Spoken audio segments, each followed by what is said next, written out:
ناظرین السلام علیکم۔ آج آپ کو بتائیں گے کہ رمضان شریف کی بے ادبی کی سزا کیا ہے اور یہ کتنا بڑا گناہ ہے۔ سب سے پہلے ایک آیت سنیے جس سے یہ بھی پتہ چلے گا کہ دین کی بات جو ہے توجہ سے سننی چاہیے۔ اللہ جل قرآن پاک کے پارہ 17 سورہ انبیاء کی آیت نمبر 2 اور 3 میں ارشاد فرماتا ہے، جب ان کے رب کے پاس سے انہیں کوئی نئی نصیحت آتی ہے تو اسے نہیں سنتے مگر کھیلتے ہوئے ان کے دل کھیل میں پڑے۔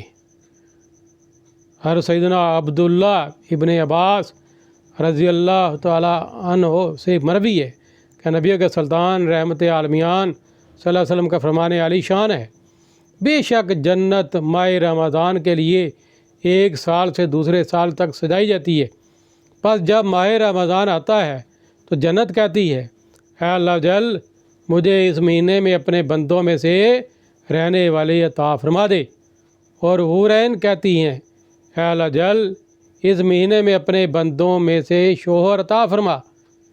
پھر سرکار مدینہ صلی اللہ علیہ وسلم نے ارشاد فرمایا، جس نے اس ماہ میں اپنے نفس کی حفاظت کی کہ نہ تو کوئی نشہ آور شے پی اور نہ کسی مومن پر بہتان لگایا اور نہ ہی اس ماہ میں کوئی گناہ کیا، تو اللہ جل ہر رات کے بدلے اس کا 100 حوروں سے نکاح فرمائے گا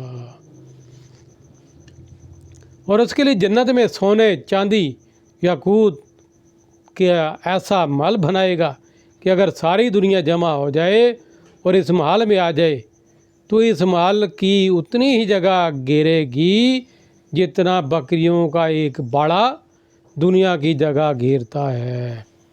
اور جس نے اس ماہ میں کوئی نشاور شے پی یا کسی مومن پر بہتان باندھا یا اس میں کوئی گناہ کیا تو اللہ جل اس کے 1 سال کے اعمال برباد فرما دے گا۔ پس تم ماہ رمضان کے میں کوتاہی کرنے سے ڈرو، کیونکہ یہ اللہ جل کا مہینہ ہے۔ اللہ تعالیٰ نے تمہارے لیے 11 مہینے کر دیے کہ ان میں نعمتوں سے لطف اندوز ہو اور لذت حاصل کرو، اور اپنے لیے 1 مہینہ خاص کر لیا ہے، پس تم ماہ رمضان کے معاملے میں ڈرو۔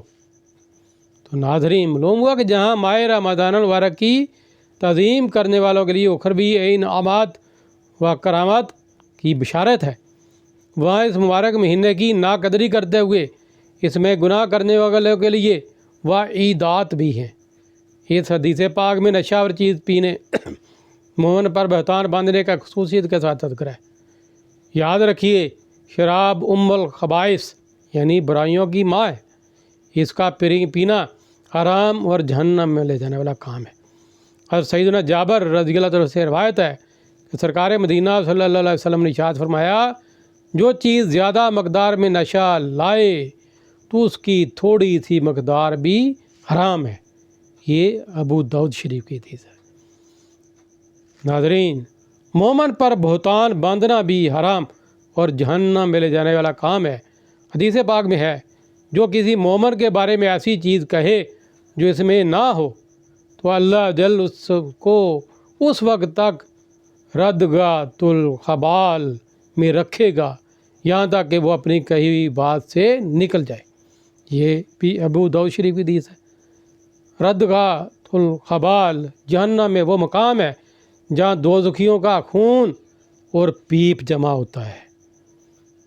مفسرین کرام اس کی تفسیر میں لکھتے ہیں کہ یعنی کہ یہاں تک کہ وہ اپنی کہی بات سے نکل جائے کہ تحت لکھتے ہیں، اس سے مراد یہ ہے کہ جس عذاب کا وہ مستحق ہو چکا اسے بھگتنے کے بعد پاک ہو جائے۔ سیدتنا ام ہانی رضی اللہ تعالیٰ سے روایت ہے کہ 2 جہان کے سلطان شہنشاہ کون و مکان صلی اللہ علیہ وسلم کا فرمان عبرت نشان ہے، میری امت ذلیل و رسوا نہ ہوگی جب تک وہ ماہ رمضان کا حق ادا کرتی رہے گی۔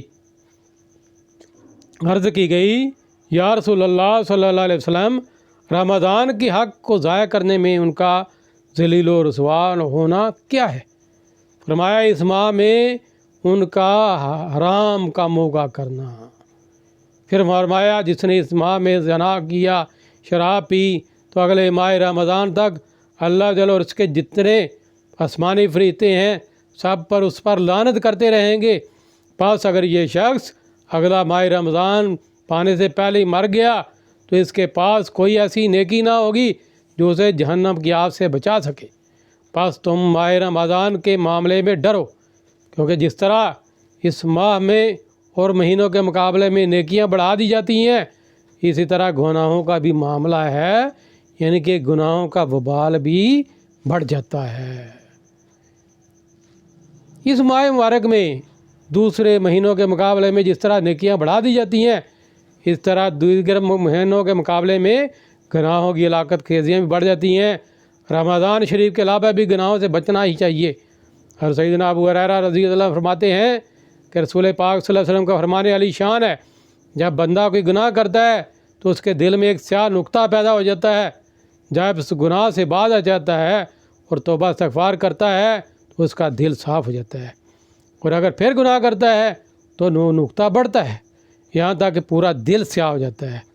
اور یہی وہ زنگ ہے جس کا ذکر اللہ تعالیٰ نے اس طرح فرمایا ہے پارہ 30 میں، یہ شاد ہے کوئی نہیں بلکہ ان کے دلوں پر زنگ چڑھا دیا ہے ان کی کمائیوں نے۔ اس سیاہ قلبی کا علاج ضروری ہے۔ اس کے لیے ضروری ہے کہ رمضان شریف کا خاص طور پر ادب کیا جائے، اور اس مہینوں میں خاص طور پر عموماً عام طور پر باقی سارے مہینوں میں بھی گناہوں سے بچا جائے، کیونکہ جس پر سیاہ نقطہ لگ جاتا ہے تو پھر وہ رمضان شریف میں بھی گناہوں سے باز نہیں آتا۔ اللہ تعالیٰ سے دعا ہے کہ ہمیں 12 مہینے گناہوں سے بچائے رکھے، آمین، بجاہ نبی الامین صلی اللہ علیہ وآلہ وسلم۔